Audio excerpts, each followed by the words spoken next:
So if you just started playing Wuchang Fallen Feathers, you've probably noticed there are quite a few different classes on the skill tree, different weapon types, and what weapon you pick is going to drastically affect on how you're going to approach the gameplay, since each weapon is going to play quite a lot differently from one another. So let's discuss what these weapon classes do, which one is going to be right for you, because each of these weapon classes are going to have quite distinct differences and unique mechanics, which is going to differentiate them quite a bit from one another. So let's start things off with the longsword. The reason why we're going to start the longsword is the longsword is probably going to be your safe bet. It's going to be probably the best all-round class. It's got a nice balance between its power and also its speed, and it's also going to give you a fairly simple set of controls. It's not going to be that complicated. Obviously, you can make it a bit more complicated if you so choose. There are ways to mix and match. Luckily, this game does allow you to mix different classes together, but for the most part, if you want a simple, pure experience, so to speak, if you just want to do the typical dodging and attacking, and potentially some parrying in between, the longsword is going to be your best bet. The longsword is going to come with a very standard mechanics where you are going to gain Skyborn Might when you do end up doing various attacks. Most of the weapons are going to gain Skyborn Might when you do end up doing various attack combos. So for some weapons on the second attack of the attack combo, you are going to gain Skyborn Might. For some weapons, it's going to be third or fourth or whatever. The Skyborn Might, if you don't know, is going to be the mechanic that is going to basically be this game's version of mana. And when you do end up gaining Skyborn Might, you can spend the Skyborn Might in a couple of different ways. Some could be spells, for example, or other ways could be through the various disciplines where Skyborn Might is going to empower and enable stronger discipline use. So if you do end up pressing L2 or L1, depending on what platform you're on, obviously, you'll be able to use your disciplines, and those will be able to be powered up if you have more Skyborn Might. So the longsword is going to be an excellent all-round weapon. You are going to be able to parry quite effectively and do counter attacks with the longsword. It is going to be a great weapon for parrying, actually, and it's also going to be a decent weapon as you are going to be able to dodge and move around fairly quickly. You're not going to be held down by your speed. It is definitely on the faster side of things, although not as fast as the one-handed sword or the dual blades, but it is pretty fast overall, and it is going to give you a very nice balance between damage. It gives a decent amount of damage as well, and it also is going to give you a decent amount of speed, so you don't feel overly burdened by your weight when it comes to boss fights, because a lot of boss fights in this game, the bosses are going to attack relentlessly fast, and you are going to want to be able to move around them quite quickly, so having a lighter weapon is going to be very beneficial. That's not to say the other classes aren't going to be able to hold their own in boss fights. You know, obviously the heavy weapons, they have their own quirks, which is going to make up for the lack of speed, but if you do want something that feels solid, that is going to allow you to move around and be able to attack enemies with decent amount of power,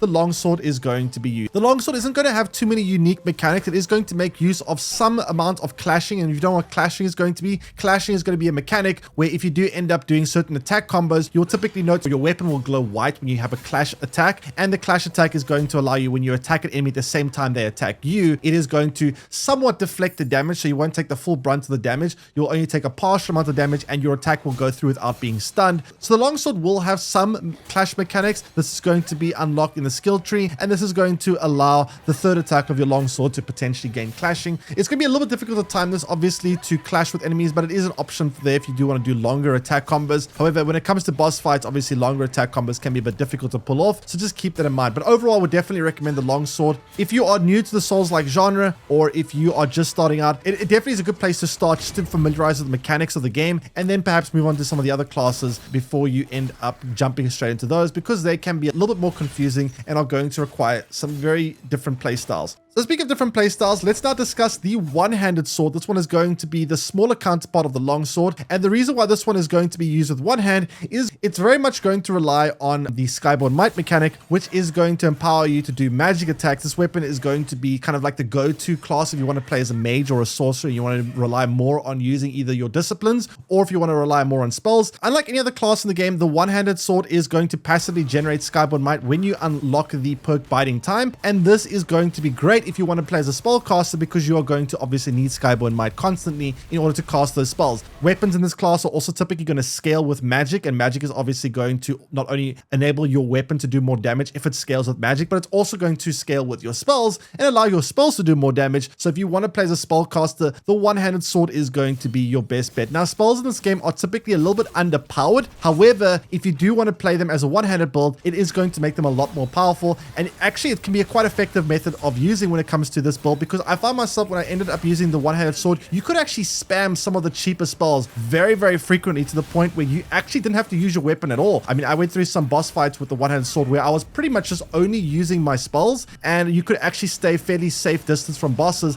and not have to engage them up close. So if you want to kind of stay back and just play more of a ranged character and cast spells at a safer distance, the one-handed sword may be a more appealing choice for you, since it is going to be pretty much this game's version of the sorcerer class. Obviously, there are different versions of swords within these classes. It's important to note that different weapons themselves are going to have different skills. Some of them are going to scale with magic, for example. Some of them are not going to scale with magic. Depending on what weapon you choose is going to also depend on how the class feels. Not all the classes are going to feel the same. There are going to be weapon variations within the classes that are going to further differentiate them in the classes themselves. Every weapon has its own unique quirks and its own unique abilities, and that is obviously going to change the way you level up your skill tree, what skills or spells or whatever you decide to pair with the weapon class. However, the biggest selling point of the one-handed sword is going to be the fact that you're going to generate a lot of skyborn might, and with that skyborn might, obviously being able to spam spells is a pretty attractive option with it. So if you do want to play as a spellcaster, that's probably going to be a decent option for you to pick. Now, moving on to the next class, we're going to talk about the dual blade. This is going to be kind of God of War mode in this game. This is going to allow you to have two daggers essentially, which is going to be very fast attack speed. This weapon is all going to be about fast attack combos. You're going to be able to do relentless attacks, which is going to also typically make use of a lot of clashing mechanics. So if you don't know already, clashing is going to allow you to kind of deflect attacks, and a lot of the perks you're going to pick up in the dual blade skill tree is going to enable different attack combos of the dual blades to allow you to clash with enemies, which means you're going to be able to do a lot longer combos without being disrupted, because typically when enemies hit you, you're going to get stunned, you're going to get knocked down, you're going to get knocked back, and that is going to disrupt your longer attack combos. So with the dual blades, you won't have to worry as much because you're going to have clash on a lot of your attacks, which means you can attack right through their attacks, not end up taking that much damage, and finish your longer attack combos. Now, you are still going to take damage, so you're typically going to need to have a little bit more vitality when you use the dual blade, since you are going to typically end up taking a little bit more damage. You're going to rely a little bit less on dodging and a little bit more on kind of face tanking enemies and doing longer attack combos. So for that reason, you're probably going to want to rely on either benedictions that are going to allow you to heal, maybe if you attack enemies from behind, stuff that's going to improve your survivability, such as extra healing flasks or healing potency upgrades. Since you are again going to end up doing a lot of longer attack combos, since this class is going to have clash not just once or twice, it's going to have clashing on quite a few of its attack combos. The dual blades also is going to reward you for doing longer attack combos, since you're going to be able to gain skyborn might typically when you end up doing later attacks. But since the attacks are going to happen very, very quickly, you should have an easier time to do those longer attack combos. Again, this weapon is going to be the fastest weapon class in the game. You're going to be able to do attacks a lot more quickly than other weapons, so you're obviously also going to do a little bit less damage per hit compared to other classes. But since you are going to do a lot longer combos, your overall DPS should be more or less in line with the other classes as well. The nice thing about this class, since it is a very fast class, it does fit this game's playstyle quite nicely, since this game is a very fast-paced game. Enemies are going to be typically, especially bosses, very quick as well. They're going to do a lot of attacks. They're going to give you very short windows to attack back, and with the dual blade, since it is so fast, means you can kind of get a lot of attacks in before bosses are going to do their next attack, compared to other weapons where you might only be able to get one or two attacks. You might be able to get a few more attacks when you play the dual blade. So if that sounds like a class you want to play, if you want to be kind of like playing like a little God of War cosplay and you want to just go with unrelenting attacks, the dual blades might be the class for you. It is going to rely quite heavily on deflecting, so again, make sure you do end up leveling up your vitality or other options that can help heal you perhaps, since this class is going to typically make you take a little bit more damage than the other class. But it is a very fun class to play, and it is going to make you very, very agile and very, very fast. So if you like fast gameplay, dual blades are probably going to be the one for you. Now, moving on to the next class, let's talk about probably one of the most unique classes in the game. That is going to be the spear. The spear is a lot of fun. It has a very unique mechanic in it. So it's going to rely on something called Bold Heart. And what Bold Heart essentially is going to do, it's going to be a mechanic that is going to, every time you end up attacking enemies, you are going to see this little icon at the bottom left-hand corner of the screen, which is going to indicate your Bold Heart level. Every time an attack lands, you will gain one Bold Heart level. And you can convert these Bold Heart levels into Skyborn Might. When you do end up upgrading through the skill tree of the spear, when you do end up also making use of your disciplines, you can kind of convert those Bold Hearts into Skyborn Might, and it's going to be at a ratio of 2 to 1. So if you have 10 Bold Hearts and you do end up using a discipline attack on an enemy and it hits the enemy, you will convert those 10 Bold Hearts into 5 Skyborn Might. And if you have 6 Bold Hearts, we can convert it into 3 Skyborn Might, and so on. So this class is going to rely very heavily on your disciplines. So if you do want to make use of disciplines, you want to have very flashy combos where you can actually make use of various attack combos combined with disciplines, this is going to be the class for you. A lot of the other classes, I did find myself not using the disciplines that much since they weren't kind of giving me enough damage for the amount of effort you'd have to put into it. However, when it comes to the spear, I think it is going to be very valuable to make use of the disciplines, since you are going to be rewarded by converting all that bold heart into Skyborn Might, which is going to then allow you to do more disciplines and more effective disciplines, since obviously the more Skyborn Might you have, the more powerful and the higher level attacks you can kind of pull off when you use the disciplines. So if you want a weapon that is going to make use of fleetness, which is going to allow you to kind of just jump in and jump out of combat, it's going to also make use of a lot of disciplines that are also going to allow you to lunge into battle from far distances, and then you're going to be able to safely get back on out with fleetness. If you like the idea of being able to just jump in and out of action without fully committing into a battle and having to get right up and close to enemies, the spear might be the class for you. It is a very high range weapon, so you will be able to kind of stay a little bit further back than other weapons. You won't have to get right up and close like the dual blades, for example, so you will have a little bit more breathing room when it comes to fighting bosses and enemies. And if that sounds like a fun weapon to you and you do like to make use of flashy attack combos together with the mechanic of the whole gaining bold heart, converting to Skyborn Might, then using the Skyborn Might to land more discipline attacks in, and then using those discipline attacks to generate more Skyborn Might, which is going to give you kind of like a loop of generating disciplines and then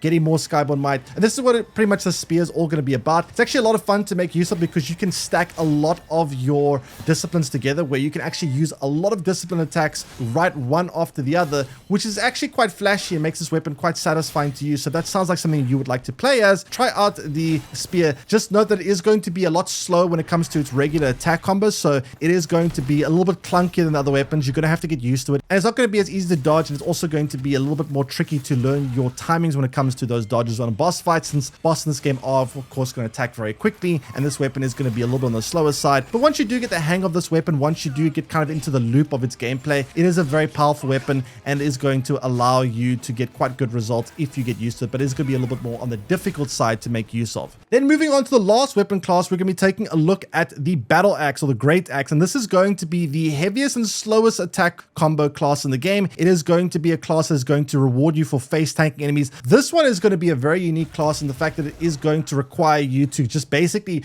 not really dodge a whole lot. I found with this weapon, it was actually best used not to dodge and instead to actually just ignore enemy attacks and attack right into them. This weapon is going to make use of a lot of clashing mechanics as well. So when you do end up attacking with this weapon, some of the later attack combos are going to clash, which means you'll be able to deflect a lot of those attacks. You'll also gain a lot of Skyborn Might when you do end up doing the third attack combo of the weapon, which is going to give you, I believe, 3 Skyborn Might stacks in one go. And you might be thinking to yourself, well, how are you going to pull off a 3 attack combo with a weapon that's so slow? That's what's so nice about the Battle Axe. It has a very high stun meter, so when you end up attacking enemies, you are going to be able to stun lock them quite often, which means they aren't going to be able to attack you very easily, since you can actually knock them down, and you can also end up preventing them from attacking you, disrupting their attack combos by doing your own, and they won't be able to attack you as often. A lot of bosses in this game are going to attack very quickly and make it very difficult to get attack windows in, but if you just face tank them and attack them with just brute force with the Battle Axe, you will actually find that they won't be able to attack you as much as they otherwise would have. Instead, they will be getting stunned quite a lot, so you can actually stun lock quite a lot of enemies, even boss in this game. And it's also going to have very good posture break capabilities. When you hit enemies with this weapon, you'll notice the little circle in the center of the screen, which is going to indicate how close they are to being stunned, is going to fill up actually very, very fast with the Battle Axe, so you'll be able to stun enemies quite frequently with this weapon, and you will be able to get a lot of free hits in. So this weapon is going to reward you for just face tanking enemies, ignoring their attacks, attacking straight into them, and trying to just stun lock them and get a lot of hits in. This weapon is going to mean that you are going to get hit quite a lot, since you aren't going to rely very heavily on dodging, and instead you are going to, as I said, face tank enemies, so you're going to take a lot of damage yourself. Even if you do deflect them, you're going to take a little bit of damage. So for that reason, if you do end up playing Battle Axe, make sure you put a lot of levels into your vitality, and also maybe make sure that you use things that are going to give you decent healing, since you are going to probably take a bit of damage when you do use this class. This class is going to be a very powerful class, but it is going to take some adjustments, since most classes in this game are going to obviously reward you for dodging and getting out of the way, whereas this class is going to reward you for the exact opposite, where you're going to pretty much just ignore most incoming attacks and just make use of your own attacks as a response to their attacks and try stun lock them and beat them with just brute force. So if that sounds like a fun class to you, if you try out the Battle Axe, it's a very powerful class, but it does take some getting used to. I think overall the easier classes are typically going to be the blades, and when it comes to the spear and the Battle Axe, they are the more difficult classes to make use of, but they are definitely just as powerful, if not even more powerful than the other classes, so don't neglect them. Try out all the classes if you can.